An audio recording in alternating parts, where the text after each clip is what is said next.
The brick and block calculator wall quantity determines how many masonry units you need for any wall project.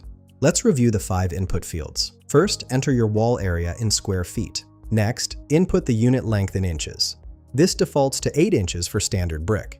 The unit height in inches defaults to 2.25 inches. Then specify the mortar joint thickness in inches, which defaults to 0.375 inches. Finally, enter your waste factor as a percentage, typically 10% to account for cuts and breakage. For this example, I'm calculating quantities for a 10 square foot wall area using standard brick dimensions of 8 inches long by 2.25 inches high, with 0.375 inch mortar joints and a 10% waste factor.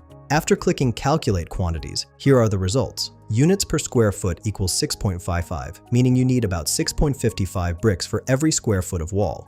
Total units needed shows 66 bricks for the entire 10 square foot wall. Units with waste equals 73, accounting for your 10% waste factor.